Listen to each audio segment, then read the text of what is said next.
শুনতে শুনতে মানুষ বিশ্বাস হারাই নিছে, ত্যাক্ত হয়ে গেছে। কথা ঠিক আছে, তবে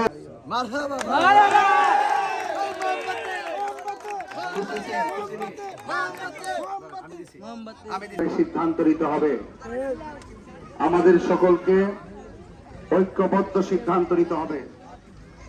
আপনারা জানেন বর্তমান দেশের যে রাজনীতি, এই রাজনীতিতে একটি প্রতিহিংসার রাজনীতি চলছে, রক্ত নিয়ে রাজনীতি করা হচ্ছে।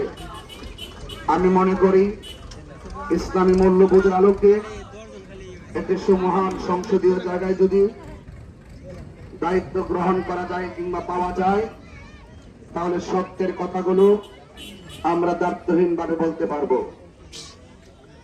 আজকে সংসদে অনেক ধরনের বাজেট পাস হয়, সেই বাজেটগুলো পুঙ্খানুপুঙ্খানুভাবে আমাদের বন্টন না থাকার কারণে আমাদের অনেক আঞ্চলিক রাস্তাগুলো কাঁচা থাকে, ভাঙ্গা থাকে। কারণ আমরা মনে করি রাজনীতি হবে মানুষের জন্য। যদি বলেন কার জন্যে? মানুষের জন্য। আমরা মানুষের জন্য রাজনীতি করব, মানুষের কল্যাণে কথা বলবো। আজকে বাংলাদেশের যে বর্তমান প্রেক্ষাপট এতই নাজুক হয়ে গেছে, কবর থেকে লাশ তুলে আগুন দিয়ে পুড়িয়ে দেওয়া হয়, 90টির মাজার ভেঙে দেওয়া হয়েছে। এটা কোনো রাজনীতির ভাষা কিংবা রাষ্ট্রের জন্য কল্যাণ বয়ে আনবে না। আমি মনে করি যার যার ধর্ম সে স্বাধীনভাবে পালন করবে, আমরা কেউ কাউকে হস্তক্ষেপ করব না। চুরি, ডাকাতি, খুন, ছিনতাই, দুর্নীতি, অবৈধভাবে বালু উত্তোলন, ড্রেজার দিয়ে যেভাবে মানুষের জমিন কেটে মানুষকে বিপদের দিকে সম্মুখীন করা হচ্ছে, এগুলো থেকে জনগণকে, জাতিকে পরিত্রাণ দিতে হবে। যখনই যে ক্ষমতায় আসে, ব্যবসায়ীদের কাছ থেকে যে চাঁদা তোলা হয়, এই চাঁদাগুলো তোলা বন্ধ করতে হবে। মা বোনদের যে মূল্যবোধ আছে, সেই মা বোনদের মূল্যবোধকে জাগিয়ে তুলতে হবে। তাদের আত্মমর্যাদায় কাজ করতে হবে। তরুণদের অসম্ভব সম্ভাবনার জায়গা কর্মসংস্থান। শিক্ষা গ্রহণ করার পর আমরা দেখি অনেক ধরনের নিয়োগ বাণিজ্য হয়। এই নিয়োগ বাণিজ্যগুলো রাষ্ট্রীয় হস্তক্ষেপে বন্ধ করতে হবে। এবং পাশাপাশি আমাদের সামাজিক যে ব্যবস্থা, আমরা দেখি যদি কেউ অন্যায় করে, যদি একটা অন্যায়ভাবে কেউ হাঁস মেরে ফেলে, সেখানে মামলা দেওয়া হয়। মনে করেন একটা অন্যায় করছে 2 জন, কিন্তু প্রতিহিংসার বশবর্তী হয়ে মামলা ঢুকায় দেওয়া হয় 300। এই যে মামলা বাণিজ্য, মামলার ধরন, সিস্টেম, এগুলো পাল্টাতে হবে। আর আমি যতই এই দেশে যতই রাজনীতিবিদ বলেন, সমাজের কল্যাণে কেউ কথা বলে না, সবসময় আধিপত্য দেখায় কথা বলে।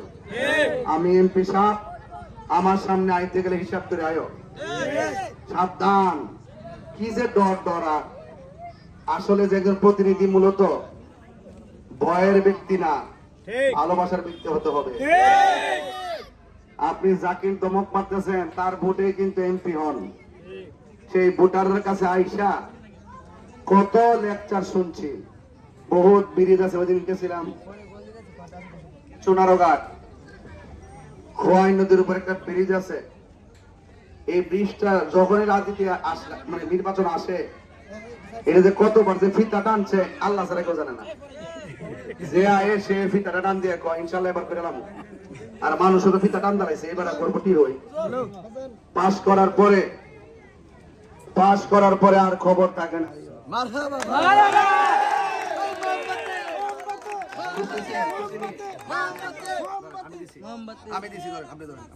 মাধবপুর চুনার ঘাটে কোন মার্কা আছে রে? সেই মার্কা কমলপুরের মার্কা কি রে? যাই হোক, আপনারা আমার কথা হয়তো কিছু বুঝতেছেন যে ফিতা দিয়ে টানাটানি, দূরবীন দিয়ে টানাটানি, এইগুলার রাজনীতি এখন শেষ হয়ে গেছে। ওই চা শ্রমিকদের কাছে যায় কি কয়, বক্তব্য দেয়, এমন বক্তব্য দেয় মনে হয় হেরারে ইউরোপের একটা বাড়ি বাড়াই দিব। ভোটটা নেওয়ার পরে, ভোটটা নেওয়ার আগে জিলাপি টিলাপি খাওয়াইব, আর ভোটটা নেওয়ার পরে আর তাদেরকে খুঁজে পাওয়া যায় এইগুলা আশ্বাস শুনতে শুনতে মানুষ বিশ্বাস হারাই নিছে, ত্যাক্ত হয়ে গেছে। কথা ঠিক আছে, তবে আমি একটা কথা কইয়া যাই, আমি একটা কথা বলে যাই, আমি আপনাদেরকে বড় বড় আশ্বাস দিতাম না, তবে আপনারা আমার বানাই দেন। তাহির 22 বছর যে ওয়াজ করছে, ওয়াদা খেলাপ করছে, কোন কাউকে ভয় করে কি হক কথা বলা বন্ধ করছে? ডাক্তার ভাষায় কথা বলছি, অনেক জুলুমের শিকার হয়েছি, মাঠ থেকে পলাই গেছি। তো সমাজের দায়িত্ব যদি পাই, সমাজের দায়িত্ব যদি পাই, যারা বলছে যে ওনার বাড়ি ব্রাহ্মণ বাড়ি এখন কিতা করছে, উনি এলাকার কি উন্নয়ন করছে, কোন কথা না, এরা আসলে সংবিধান জানে না। একটা লোক যে কোনো জায়গা থেকে নির্বাচন করতে পারে, তারেক রহমান কয়েকটা জায়গা থেকে নির্বাচন করতেছে, যা মাত্র আমি বাড়ি হইলো কুলাউড়া, নির্বাচন করে ঢাকা, অসুবিধা আছে? তো মনে করছে গ্রাম অঞ্চলে মানুষ না, যদি কথাটা খাওয়াই তারে চেষ্টা করে আর কি, এরা সংবিধান সম্পর্কে অজ্ঞ, জানে না। 2 নম্বর হলো ওনারা বলে দায়ের হিসাবের কি অবদান আছে এই এলাকার জন্য, একথা কয়নি বাজান, দোকান ভাড়ে বয়ে বয়ে কয়নি। এর একটা কথা কইতাম চাই, যারা কয় আমি মাধবপুর সোনারঘাটের কি উন্নয়ন করছি, এটার উত্তর হইলে আমি তো আগে স্বরাষ্ট্র মন্ত্রী আসলাম। মনে আমি স্বরাষ্ট্র মন্ত্রী আছিলাম, আর মন্ত্রী থেকে মনে কাম কাম করছি না, তখন আওয়াজ হলে ধরছে আমি খিতা করছি, ঠিক আছে নি, ঠিক আছে নি, হ্যাঁ কয়নি কথা নেই। অথচ আমি যদি রাষ্ট্রের প্রতিনিধি হতে না পারি, আমি শুধু মাধবপুর কেন ব্রাহ্মণবাড়িও কি কাজ করতে পারবো? হ্যাঁ, যদি প্রতিনিধি হইতে পারি, যে বাজেট দিবে ওই বাজেট অনুযায়ী শাখা প্রশাখা সব রাস্তাঘাট করতে পারবো। যদি ক্ষমতা বা প্রতিনিধি হওয়ার পর না করি, তখন আপনারা আমার ধরবে, ঠিক নেই? আমি এখন আইসি না ভোট চাইতাম, কি আইসি নিও? শেষ কথা কয়ে আমি আজকে আসছি আপনাদের ভোট চাওয়ার জন্য।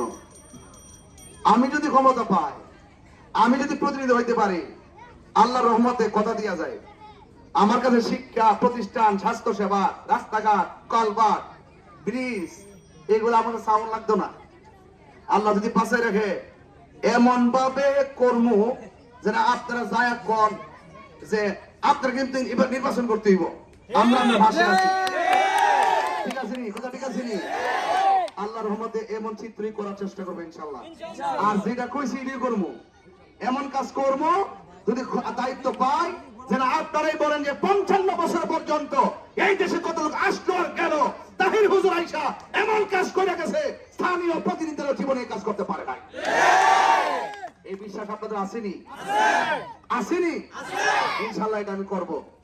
আর মোমবাতি, এখন সবচেয়ে বড় একটা মজার খবর আছে, একটা বুঝতাম নি, রাস্তা দিয়ে গেলে বাজান সারা জীবন ছোট ফুল হয়েছে, তাই রুজুর জায়গারে আমি গেলে মোমবাতি জায়গারে, ছোট বাচ্চারা পয়সা বুঝেনি, ছোট বাচ্চাকে মোমবাতি জায়গা, মোমবাতি জায়গারে, মানে বোঝা গেল মোমবাতি প্রতীকটা একটা জাতীয় প্রতীকে রূপান্তরিত হয়েছে।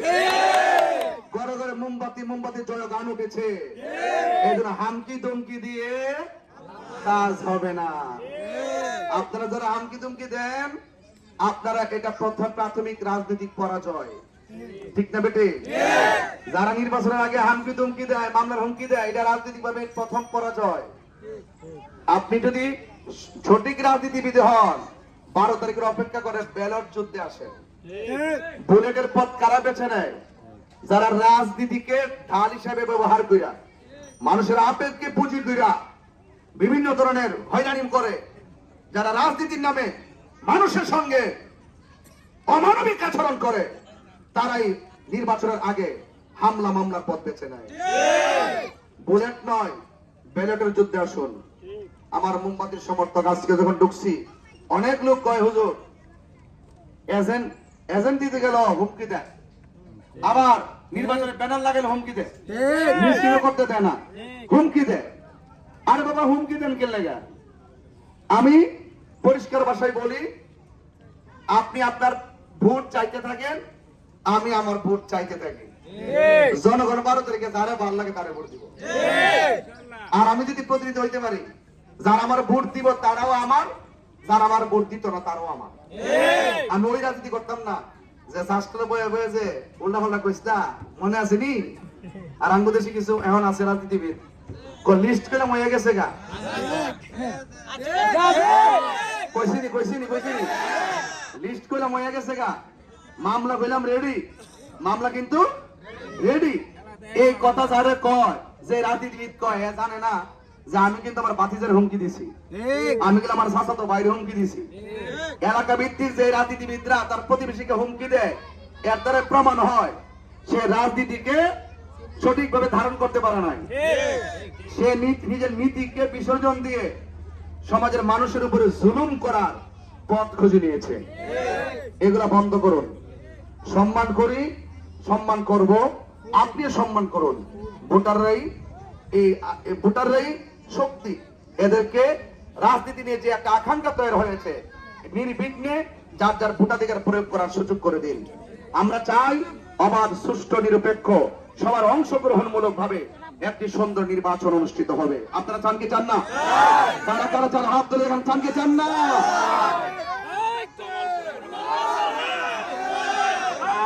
সেই মার্কা থাকলে বলো, জোরসে বলো, তোমার মার্কা, আমার মার্কা, আমার মার্কা, রে হুজুরের আনছি কি রে, জোরসে বলো, মার্কা কি রে, তাকবীর। সবাই আমার জন্য দোয়া করবেন, ব্যবসায়ী ভাইদের জন্য আমার দোয়া রইল এবং আমার সালাম রইল। সবাই মিলেমিশে থাকবেন। দিন শেষে আমি আপনি এক মসজিদে নামাজ পড়তেইব, জানাজার মাঠে নামাজ পড়তেইব, একসাথে ব্যবসা করতেইব, চা পান করতেইব। আমরা একসাথে চল, 12 তারিখের পরে কিন্তু আবার আমরা একই থাকবো। কিন্তু এমন ভাবে নির্বাচনে এমন আঘাত সৃষ্টি করবেন না যে আঘাতের প্রতিফল আবার 10 বছর পর ভোগ করতে দিব। এই জন্য আপনারা ভালোবাসার রাজনীতি করেন, ঠিক আছে ইনশাল্লাহ? সবাই মিলেমিশে থাকবেন, কোনো ঝগড়া করবেন না, ভালো থাকবেন। আসসালামু আলাইকুম ওয়া রাহমাতুল্লাহ। আরেকটা কথা বলে দিয়ে যে আমার আজকে বড় জ্বালা যাইতে চাইছিলাম, কিন্তু আজকে আমার মূলত অনেকগুলো প্রোগ্রাম, এই প্রোগ্রামগুলো আমি হঠাৎ করে